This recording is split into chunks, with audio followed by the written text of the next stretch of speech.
DCT TV News desta semana eu converso com o Superintendente da Controladoria Geral da União, Breno Cerqueira. Obrigada por aceitar nosso convite. Eu que agradeço, Thaís. Mais uma vez, estar participando aqui junto com o DCT de uma conversa e discussões tão importantes. Ótimo, possamos contribuir com a sociedade aqui com o nosso diálogo. Breno, vamos começar falando sobre as formas de controle existentes. Contextualize, por favor. Olha, Thaís, a nossa Constituição, ela já traz algumas formas de controle. Você tem um controle estatal, e esse controle estatal é realizado em diversas etapas, né? São diversos atores, diversos níveis de controle. E você tem o chamado controle social. Em vários momentos a sociedade é chamada a participar do Estado, dando um retorno, dando um feedback, avaliando e até mesmo decidindo que caminhos são interessantes e importantes. Então, o controle estatal e o controle social basicamente são as principais formas de controle que existem aqui em nosso país. Maravilha. Entrando então no controle social, e aí o controle social depende diretamente da sociedade. Como fazer, Breno? Porque ainda a nossa sociedade ela não participa ativamente, né? É uma minoria que preocupa com as políticas públicas, que está ali nas formas de decisão e que cobra e fiscaliza, o que também é nosso papel sociedade. Como mudar isso? A participação da sociedade no Estado está ligada a uma ideia de cidadania. Você precisa desenvolver a ideia de cidadania, as pessoas precisam compreender o que de fato é ser um cidadão. Você tem, assim, um resumo muito simples, 3 níveis de participação e de engajamento. O primeiro nível em que a pessoa ela é detentora de direitos. Todo mundo é uma pessoa detentora de direitos, um sujeito de direitos e sujeito de deveres. Nesse nível, você pode sequer saber que tem esses direitos. Você tem, mas não conhece. Do ponto de vista de indivíduo, né, o indivíduo, aquele que tem uma consciência de que possui esses direitos, ele ainda pode participar ou não participar, atuar ou não atuar, exercer os direitos ou não exercê-los. Então você está no nível em que o indivíduo, apesar de dominar tudo aquilo que ele possui como pessoa sujeita de direitos, ele conhece, mas ele não exerce. Aí você tem um nível de cidadania, que é quando você conhece os seus direitos, você tem muito claro o que é possível em termos de participação, de engajamento, e de fato o cidadão exerce esses direitos, ele participa. Então, na medida que você evolui, né, que a gente consiga evoluir as pessoas desse status de pessoa sujeita a direitos e deveres, a cidadão que é consciente e é engajado e de fato participa, a gente consegue promover o aumento da cidadania e do exercício do controle social no nosso país. Aprofundando um pouco mais nesse tema, então. Se nós não fazemos por desconhecimento, é um aspecto. Mas se nós não fazemos por omissão, é algo preocupante. Porque aí a gente não participa porque não quer. E isso é algo existente de fato na nossa sociedade. Somos omissos, né? E aí, muitas vezes, não adianta falar, mas eu não sou omissa. O primeiro passo é reconhecer para a mudança. Como que o Breno vê essa situação e como ele acha que seria possível criar essa consciência social? Olha, tem um estudioso, Michel de Bloom, para ele, a posição de não engajamento é também uma posição possível e política, certo? Assumir o engajamento político é uma posição, não assumir também seria. Nesse sentido em que as pessoas podem fazer essa escolha, é algo aceitável. É aceitável, é individual e é consciente. Mas o que a gente vê, e até já ligando ao papel da Controladoria Geral da União e ao meu papel enquanto agente público, é que o Estado também precisa se abrir para que o cidadão consiga participar. Ótimo. nós precisamos prover o cidadão de informações, prover o cidadão de canais, de meios, para que ele efetivamente exerça a sua contribuição. Então você tem os dois lados. Se por um lado você tem que desenvolver a cidadania no cidadão, desenvolver a consciência, o engajamento, e também os órgãos de controle têm tido um papel interessante nesse aspecto, mas também por outro lado, você precisa fazer com que o Estado se abra mais, com que o Estado se articule para que forneça aos cidadãos meios de participação, que afinal de contas é um direito de toda a sociedade. Então é nesse aspecto que, exercendo esses dois papéis, é que eu vejo que a minha contribuição, da Controladoria Geral da União e a de outros órgãos de controle pode ser necessária e, inclusive, mudar essa realidade de pouca participação social. Você tocou num aspecto muito importante, então, os canais existentes. Vamos contextualizar o papel da ouvidoria nesse sentido, que seria a ponte, órgão de controle cidadão. Esse é o tema da minha dissertação de mestrado em Direito. A ouvidoria enquanto um canal de participação para exercício da cidadania. Aqui no Brasil, a ouvidoria ela é um pouco diferente do ombudsman. No cenário internacional. O ombudsman ele tem algumas competências de exercício de controle que mistura órgãos de controle com o Ministério Público, em outros países da América Latina até com a Defensoria Pública. No Brasil, a ouvidoria ela é um órgão que se abre como um canal de diálogo. Vai mediar a participação do cidadão na relação com o Estado, né? Então faz o canal entre o cidadão e o Estado. Ela se interpõe entre o cidadão e o Estado, estabelecendo uma conexão. Então é importantíssimo que as ouvidorias sejam desenvolvidas e fortalecidas. E é necessário que a ouvidoria, para além de estabelecer um canal, que ela tenha também uma postura ativa perante o Estado. Porque não adianta também uma ouvidoria que receba a provocação do cidadão e não consiga interferir na mudança que precisa ser realizada do ponto de vista estatal.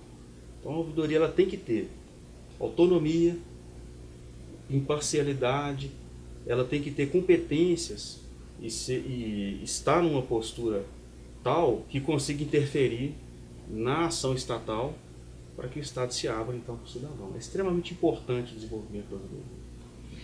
E aí entra o papel, inclusive, da CGU, eu acredito, nessa questão. As controladorias, elas fiscalizam esses órgãos na questão até de efetividade do trabalho que está sendo devolvido para a sociedade. Como funciona o papel da CGU, por exemplo, com uma ouvidoria que não é ativa, que só acolhe as demandas, mas que não resolve? A CGU, ela tem evoluído a ideia de ouvidoria do nosso país. Ela é um dos órgãos que tem estado à frente até do paradigma que vem sendo criado, na ideia de ouvidoria no nosso país. Então, primeiro, numa noção de fomentar a participação por meio das ouvidorias. Segundo, uma ação de estruturar as ouvidorias, certo? Então, e essa estrutura foi criada até por meio de um sistema federal de ouvidorias. Isso é tudo muito recente. O sistema foi criado no final de 2018. Ótimo, tudo muito Sistema fresco. Federal de Ouvidorias. Tendo a Controladoria Geral da União, por intermédio da Ouvidoria Geral da União, como o órgão central. Então, está tendo um avanço no desenvolvimento das ideias, no fomento da participação do cidadão, na abertura da administração pública para a criação desses canais e agora também em rede, por meio do sistema. Mas é preciso que haja ações também de enforcement, de se tentar obrigar, de alguma forma, induzir de uma maneira mais aguda a criação desses canais. E nesse ponto a CGU tem colaborado, primeiro, com medidas como uma legislação recente que até suspende o repasse de recursos aos municípios se os municípios não tiverem estabelecido a ouvidoria. Ouvidoria. Inclusive passa a valer agora a partir do meio do ano, não é isso? Passa a valer agora a partir do meio do ano. Então, a CGU está induzindo, está participando dessa indução, inclusive por esse tipo de enforcement. Porque é muito razoável você imaginar o seguinte: se você não tem um canal para o cidadão participar da decisão estatal, quando isso é necessário, se você não tem transparência naquele gasto, o repasse do recurso federal aos municípios se torna um repasse de risco. Sim. Porque você não tem um controle social atuando. E por esse motivo é que a ausência de um canal importante como a ouvidoria vai levar a União talvez a suspender alguns repasses voluntários. Caso assim não se estabeleça. E para que exista uma ouvidoria no município, tem que ter ali uma pessoa preparada para acolher a demanda da sociedade. Precisa os prefeitos, os vereadores, né, que são as instâncias que normatizam no âmbito municipal, eles precisam estar sensíveis a essa questão. Então, se for necessário repensar a estrutura administrativa da prefeitura por meio de uma lei municipal, então que seja aprovada a estrutura de uma ouvidoria no âmbito municipal. Se isso já for viável do ponto de vista legal, se a lei orgânica do município já tiver essa previsão, que o prefeito, então, regulamente o funcionamento da ouvidoria por meio de um decreto. E para isso é que a sistematização das ouvidorias em rede, para isso que é importante, porque já existem modelos de decretos, modelos de estruturas, já existem situações pensadas que podem ser adotadas pelo município na estruturação desse canal. E além disso, além desses normativos, estabelecer critérios para a escolha do ouvidor. O ouvidor ele tem que ser alguém de confiança do gestor municipal ou alguém de confiança da população. É importante que seja de ambas as partes. Mas no que diz respeito à confiança do gestor municipal, é uma confiança de que ele vai fazer o trabalho com independência, com autonomia, inclusive provendo o prefeito de informações relevantes sobre o andamento das políticas públicas. Sim.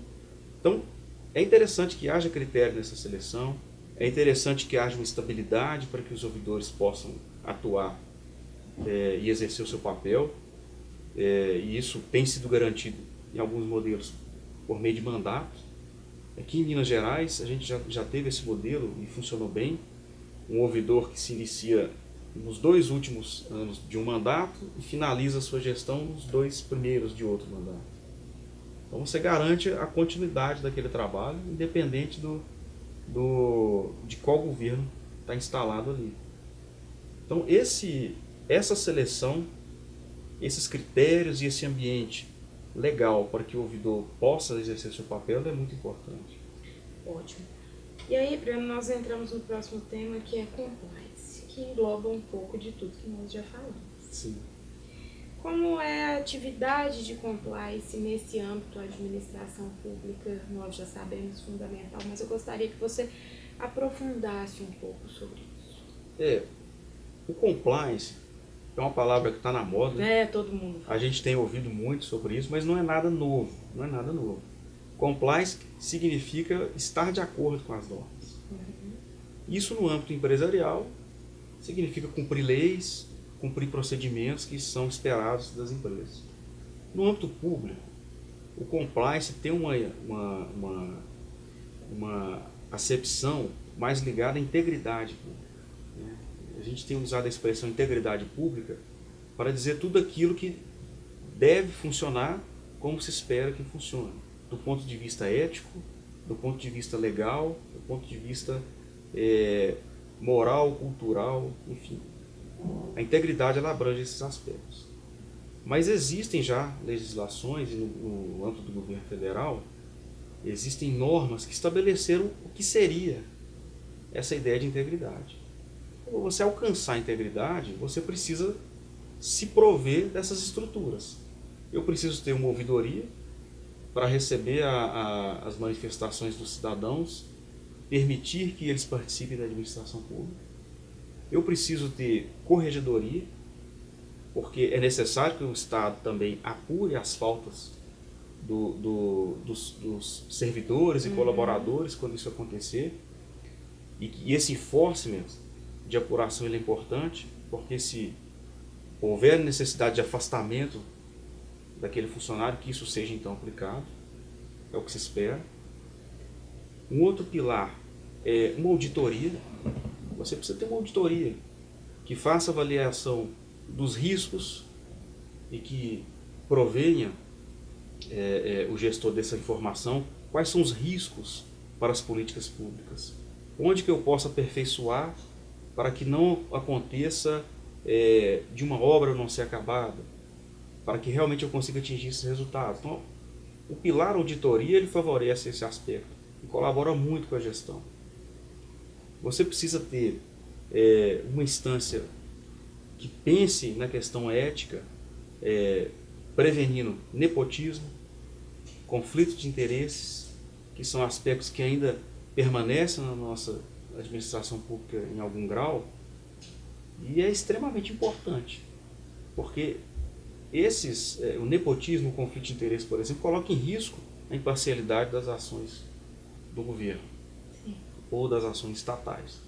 Então, todos esses pilares são abrangidos pelo guarda-chuva da integridade pública.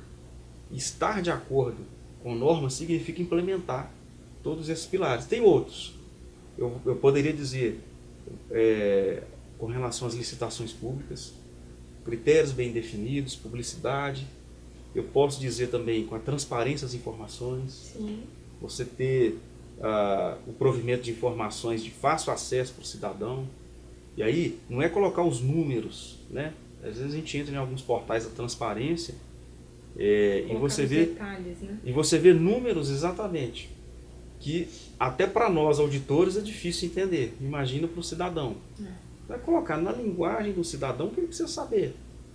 Por exemplo, quanto é que está previsto para gasto de escola esse ano? E com esse gasto, quantas vagas o município vai ter de escola para esse ano? É com essa clareza que a gente espera que a transparência seja fornecida. Então, assim, são esse conjunto de pilares que, do ponto de vista municipal ou estatal, que a gente pode dizer que significa compliance. São a implementação de todos esses pilares. Breno, para finalizarmos com uma reflexão um pouco mais filosófica, né, que é a nossa base de construção social, quando nós falamos em tudo isso, nós falamos em pessoas. E pessoas, tanto que fazem pela população e são parte dela, e também as pessoas que recebem esse serviço de modo final. A origem da palavra hipócritas, ela vem do teatro, né? Que é aquele que ficava por trás, debaixo do palco, dizendo o que o outro ia dizer. Infelizmente, nós, seres humanos, nos aproximamos de algumas atitudes que são hipocrisia. E aí, quando assim o fazemos, o ideal é que a reflexão ela seja interna para que isso não aconteça mais, né? Hipócrita é aquele que não participa da forma devida, só diz para o outro fazer algo e não tem a consciência das suas atitudes. Quando eu falo em compliance, quando eu falo em ética, quando eu falo em gestão mais transparente, eu tenho essas pessoas ali que estão participando para isso. Como transformar? Lá vem uma pergunta assim complexa, né? Difícil. Como transformar o nosso bom senso com relação a isso? E nos aproximarmos o mais assim leal possível da forma ética do ser. Thaís, eu não sou um especialista em filosofia. Eu tenho atuado muito, estudado muito administração pública e até sob um viés mais prático. Mas é preciso, primeiro, que o cidadão tenha consciência de que a sua participação ela é fundamental para a construção daquilo que a gente pretende alcançar em termos de serviço público e de Estado. A sociedade pode construir, se desejar, se assim desejar, o Estado que pretende, o governo que pretende, as ações que precisam ser implementadas. Ter a consciência disso é muito importante, porque se omitir, não participar, é uma maneira de não mudar o que está aí. Como eu disse no início, uma decisão política também, mas talvez ela não nos leve à construção de algo que a gente pretende, algo que a gente almeja construir. Um sentido de coesão social, ligado à fraternidade, ligado a valores éticos e morais, a não se desejar por outro aquilo que não desejamos a nós mesmos, numa ideia kantiana, me remetendo aqui a Kant.